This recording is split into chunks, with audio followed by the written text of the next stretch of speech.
Pernahkah kamu merasa satu keputusan kecil dalam hidupmu menjadi alasan hancurnya dunia seseorang? Nah, cerita bermula dari seorang cewek, namanya tuh Pujino. Pujino adalah siswi SD yang sangat populer dan dikagumi teman-teman sekelasnya karena dia lihai membuat manga 4 panel yang lucu di koran sekolah. Pujino bilang ke teman-temannya bahwa dia menggambarnya hanya 5 menit. Lalu guru meminta Pujino untuk memberikan satu kolom manga sekolah pada Kiyomoto, seorang anak yang tidak pernah masuk sekolah namun ingin mencoba menggambar manga. Dengan meremehkan, Pujino menyetujuinya dan berpikir anak rumahan tidak akan mampu membuat gambar yang bagus. Ketika koran sekolah terbit, gambar buatan Pujino disandingkan langsung dengan gambar buatan Kiyomoto. Karya Kiyomoto memiliki detail landscape yang sangat profesional dan realistis, jauh mengungguli gambar Pujino yang sederhana. Teman-teman kelasnya langsung terpukau dengan kehebatan gambar Kiyomoto dan secara belak-belakan menyebut gambar Pujino terlihat sangat biasa saja jika dibandingkan dengan gambar Kiyomoto. Pujino yang biasanya dihujani pujian mengenang kembali semua kata-kata manis orang-orang di sekitarnya. Sadar bahwa kemampuannya kalah jauh dari Kiyomoto yang terus berlatih di rumah selagi dirinya bersekolah, Pujino terpukul namun mulai menyadari kenyataan pahit tersebut. Merasa harga dirinya terinjak-injak, Pujino menolak keras dikalahkan oleh sesama anak kelas 4. Dia langsung mencari cara meningkatkan kemampuan menggambarnya. Dia membeli buku-buku panduan, anatomi, perspektif, hingga sketchbox dan mulai berlatih secara otodidak. Pujino menghabiskan seluruh waktunya untuk menggambar, baik di meja belajar rumahnya maupun di kelas saat pelajaran berlangsung. Melalui cuplikan kalender dan pemandangan luar jendela dari April, Juli, hingga Januari, ditunjukkan bahwa Pujino terus menggambar tanpa henti selama bertahun-tahun demi mengejar ketertinggalannya. Saat sudah kelas 6 SD, teman-temannya mulai mengingatkan Pujino bahwa sebentar lagi mereka masuk SMP. Mereka menyuruh Pujino berhenti karena menganggap kebiasaannya menggambar membuatnya makin tertutup dan berisiko dianggap sebagai otaku aneh di SMP nanti. Kakaknya juga mengingatkan Pujino untuk tidak melupakan kewajiban rumah dan menyuruhnya segera mandi serta menyarankannya ikut kegiatan lain seperti kelas karate agar tidak terus-terusan mengurung diri menggambar. Walaupun terus mendapat teguran dari teman dan keluarga, Pujino tetap duduk di meja belajarnya hingga larut malam, tenggelam dalam usahanya untuk terus berlatih dan menggambar. Kata Pujino masuk ke kamarnya dan menenggurnya karena Pujino terus menggurung diri hingga nilai ujiannya sangat hancur dan membuat orang tua mereka khawatir. Merasa tidak mampu mengejar kemampuan menggambar Kiyomoto yang luar biasa, Pujino akhirnya memutuskan untuk menyerah. Pujino berhenti menggambar, membuang semua sketchbox dan tumpukan karya gambarnya, lalu mulai menikmati kehidupan normal layaknya anak SD biasa. Dia bermain bersama teman-teman, ikut karate, dan berkumpul bersama keluarganya. Waktu berlalu hingga hari kelulusan kelas 6 SD tiba. Setelah acara selesai, sang guru meminta bantuan Pujino untuk mengantarkan sertifikat kelulusan milik Kiyomoto ke rumahnya karena Kiyomoto adalah murid yang jarang masuk sekolah. Meski sempat enggan dan menolak, Pujino akhirnya menyetujui permintaan gurunya tersebut karena mereka berdua dulu pernah mengisi kolom manga bersama di koran sekolah. Pujino berjalan mendatangi rumah Kiyomoto dan menekan bel pintu. Karena tidak ada jawaban dan pintu ternyata tidak terkunci, Pujino perlahan membuka pintu dan melangkah masuk ke area pintu masuk sambil memanggil Kiyomoto untuk menyerahkan sertifikat kelulusannya. Pujino menyusuri lorong rumah Kiyomoto dan terkejut melihat tumpukan tinggi sketchbox serta buku-buku latihan menggambar yang tertata rapi di sepanjang lorong. Melihat selembar kertas manga 4 panel yang kosong di dekat tumpukan buku, Pujino lalu iseng menggambar semua komik singkat yang mengejek Kiyomoto sebagai sosok penyendiri. Saat sadar dan bergumam, apa yang sedang kulakukan? Kertas komik buatan Pujino itu mendadak terselip masuk lewat celah bawah pintu kamar Kiyomoto. Tiba-tiba terdengar suara reaksi panik dari kamar Kiyomoto. Fujino yang ketakutan langsung meletakkan sertifikat kelulusannya di atas tumpukan buku dan buru-buru berlari keluar rumah. Kiyomoto mendadak keluar dari kamarnya dan berlari mengejar Fujino sambil berteriak memanggil Fujino Sensei. Saat Fujino menoleh, Kiyomoto yang sangat pemalu, tampak gemeter dan terbata-bata mencoba mengajak bicara. Kiyomoto mengaku bahwa dia telah membaca semua manga buatan Fujino di koran sekolah sejak kelas 3 SD. Kiyomoto dengan emosional menyatakan bahwa dirinya adalah penggemar berat Fujino dan meminta tanda tangan di bagian punggung bajunya karena tidak membawa kertas. Fujino pun menyetujui dan menandatangani bajunya. Kiyomoto terus memuji peningkatan kemampuan menggambar Fujino di kelas 5 dan 6 yang dianggapnya sangat jenius. Kiyomoto sangat mengagumi disiplin Fujino yang selalu bisa menyelesaikan komik setiap minggu sambil tetap bersekolah. Kiyomoto menanyakan suatu hal yang membuat Fujino terdiam. Jadi, kenapa kamu berhenti menggambar di kelas 6? Ditanya mengapa berhenti menggambar, Fujino yang gengsi tidak mau mengaku kalah. Dia berbohong dan bilang sedang mempersiapkan karyanya untuk mengikuti penghargaan Manga Award agar bisa meningkatkan kemampuannya. Kiyomoto sangat antusias dan memohon ingin melihat karya tersebut. Fujino beralasan ide ceritanya baru aja di kepalanya dan janji akan memperlihatkannya jika sudah selesai. Karena hujan mulai turun, Fujino pamit pulang dan Kiyomoto melambaikan tangannya ke arah Fujino. Begitu sampai di rumah, Fujino langsung menuju mejanya. Didorong oleh ucapan Kiyomoto, Fujino kembali meraih pensil dan mulai menggambar manga dengan semangat baru yang membara. Waktu berlalu hingga Fujino masuk SMP. Di kelas SMP, Fujino tetap menyendiri dan terus menggambar di meja kelasnya tanpa terdistract oleh teman-teman di sekitarnya. Begitu pulang sekolah, Fujino langsung bergegas pulang ke rumahnya demi melanjutkan menggambar. Kiyomoto membantu Fujino menggambar latar belakang atau background manga dengan sangat cepat dan teliti. Meski Kiyomoto tidak bersekolah dan fokus penuh menggambar, pengerjaan manga 45 halaman tersebut memakan waktu 1 tahun penuh sepanjang masa SMP mereka. Fujino dan Kiyomoto mendatangi kantor penerbit untuk menyerahkan manuskrip manga kolaborasi mereka. Editor memuji karya mereka yang luar biasa tajam untuk ukuran anak SMP, terutama alur cerita dan latar belakang visualnya yang sangat mendalam. Karya mereka berhasil menjadi runner-up dalam kontes manga dan memenangkan hadiah uang tunai sebesar 1 juta yen. Fujino membuat akun bank dan menarik uang tunai sebesar 100.000 yen untuk mengajak Kiyomoto bersenang-senang. Meskipun Kiyomoto sempat cemas dan menyuruh Fujino menabung, Fujino menyemangatinya dan mengajak Kiyomoto jalan-jalan ke kota untuk menikmati hasil kerja keras mereka.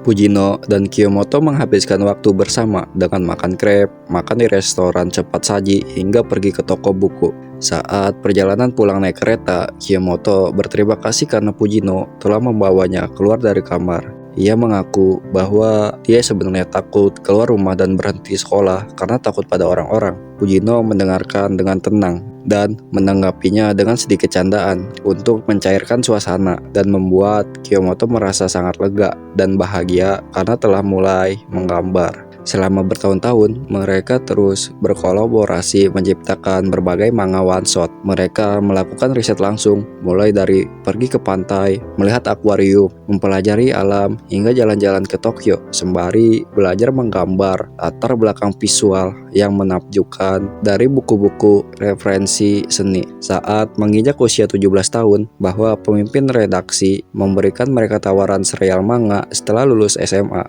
Namun, Kiyomoto menyampaikan permohonan maaf bahwa dia tidak bisa membantu pengerjaan serial manga tersebut karena Kiyomoto ingin melanjutkan sekolahnya ke Universitas Seni. Fujino terkejut dan berusaha menutupi rasa kecewanya dengan berpura-pura tidak masalah dan mengatakan dia bisa mencari asisten lain untuk menggambar latar belakang. Fujino mencoba mempengaruhi Kiyomoto dengan alasan bahwa sekolah seni tidak menjamin prospek kerja dan Kiyomoto akan kesulitan karena harus berinteraksi dengan orang asing.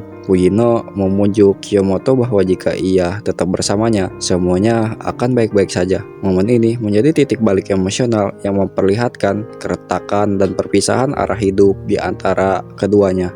Kiyomoto menegaskan kembali keputusannya untuk tidak lagi bergantung pada Fujino dan ingin belajar mandiri di Universitas Seni agar bisa menjadi seniman yang lebih baik. Mereka berdua akhirnya berpisah. Fujino melanjutkan karirnya sendirian dan mulai menerbitkan serial manga miliknya yang berjudul Sword Kick. Fujino terus bekerja keras sendirian di studio kerjanya, menggambar volume demi volume 1 hingga volume 11. Serial Sword Kick meraih kesuksesan besar hingga mendapatkan adaptasi serial anime. Memasuki tanggal 10 Januari 2016, Fujino yang kelelahan masih menjalani rutinitas menggambarnya. Siaran berita darurat di televisi melaporkan kejadian mengerikan di kampus universitas tempat Kiyomoto berkuliah. Seorang pria tak dikenal masuk ke area kampus dan menyerang para mahasiswa secara brutal menggunakan alat tajam. Fujino terdiam dan memandang layar monitornya dengan tatapan kosong saat menyadari bahwa peristiwa tragis tersebut terjadi di tempat Kiyomoto berada. Di tengah rasa cemasnya, telepon Fujino berdering. Awalnya dia berharap itu panggilan dari Kiyomoto, namun panggilan masuk tersebut ternyata berasal dari ibunya. Ibunya menyampaikan kabar duka bahwa Kiyomoto menjadi salah satu korban tewas dalam pembantaian di Universitas Seni tersebut. Di tengah rasa shock yang mendalam, terlintas kenangan saat mereka berdua berjalan bersama di tengah salju. Dulu, Kiyomoto pernah bertekad untuk terus mengasah kemampuan menggambarnya agar bisa sejajar dan terus melihat punggung Fujino. Akibat duka mendalam dan kehancuran mental yang dialami Fujino, penerbit mengumumkan bahwa serial Sword Kick dihentikan sementara karena kondisi sang komikus. Fujino mendatangi rumah orang tua Kiyomoto untuk menghadiri upacara duka dan memberikan penghormatan terakhir di depan foto Kiyomoto. Dengan perasaan hampa, Fujino berdiri di depan pintu kamar tempat pertama kali dia bertemu dan membawa Kiyomoto keluar ke dunia luar. Di kamar Kiyomoto, Fujino melihat kembali manga 4 panel buatannya dulu yang mengejek Kiyomoto sebagai orang yang tidak pernah keluar kamar. Fujino menyalahkan dirinya sendiri atas kematian Kiyomoto. Ia merasa jika saja hari itu ia tidak menggambar manga tersebut dan tidak mengajak Kiyomoto keluar dari kamarnya, Kiyomoto tidak akan pernah masuk Universitas Seni dan tidak akan menjadi korban pembantaian. Dalam keputusasaan dan penyesalannya bahwa menggambar tidak ada gunanya, Fujino merobek kertas manga 4 panel masa lalu itu hingga berkeping-keping. Potongan kertas manga tersebut secara ajaib muncul di lantai kamar Kiyomoto pada masa lalu. Kiyomoto kecil terkejut saat menemukan potongan kertas dari luar pintu yang bertuliskan "Jangan keluar" tepat sebelum bel rumahnya berbunyi. Di luar pintu rumah, Fujino SD datang membawa dan menyerahkan sertifikat kelulusan sekolah milik Kiyomoto. Dia menaruhnya di depan pintu tersebut. Setelah menemukan potongan kertas manga bertuliskan "Jangan keluar" yang misterius, Kiyomoto merasa takut dan menduga ada hantu di luar rumahnya. Kiyomoto memilih tidak menemui siapapun dan tetap bertahan di kamarnya. Di dalam kamar, Kiyomoto mengambil pensil dan mulai mendedikasikan seluruh waktunya untuk berlatih menggambar latar belakang secara mandiri. Hari demi hari dilalui Kiyomoto di meja belajarnya. Tumpukan sketsa dan buku gambar di kamarnya terus menggunung. Kiyomoto terus mengasah kemampuannya hingga akhirnya memberanikan diri mendaftar ke Universitas Seni dan berhasil diterima di jurusan melukis. Dia terus mengasah bakat melukisnya di studio lukis universitas bersama mahasiswa lainnya. Pada tanggal 10 Januari 2016 pukul 11:17 pagi, Kiyomoto sedang menyelesaikan lukisan besarnya di studio seni. 11:18 pagi, Kiyomoto keluar studio dan duduk beristirahat sendirian di sofa lorong lantai 2 gedung perkuliahan.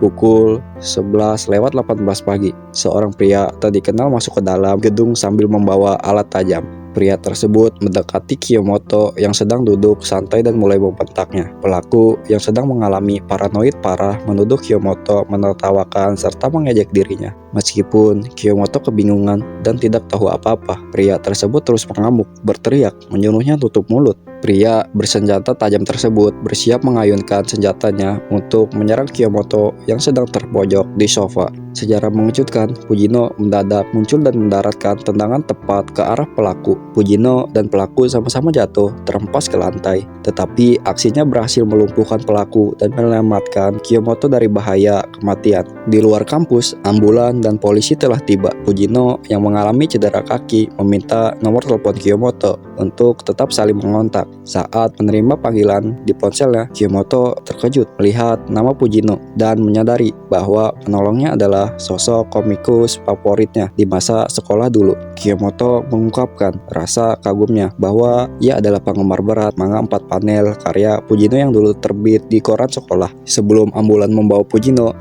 memberitahu bahwa ia mulai menggambar manga lagi dan mengajak Kiyomoto untuk menjadi asistennya begitu manganya diserialkan. Kiyomoto tersenyum bahagia mendengar tawaran itu, menciptakan ikatan takdir yang baru di antara mereka di mana Kiyomoto tetap hidup. Sebuah selebar kertas komik 4 panel meluncur masuk melalui celah pintu kamar Kiyomoto. Komik tersebut berjudul Look Back dengan parodi adegan penyelamatan di mana Fujino datang menyelamatkan Kiyomoto, namun berakhir dengan lelucon tragis ketika Fujino terkena kampak dan berkata, "Kalau begitu, tugas saya di sini sudah selesai."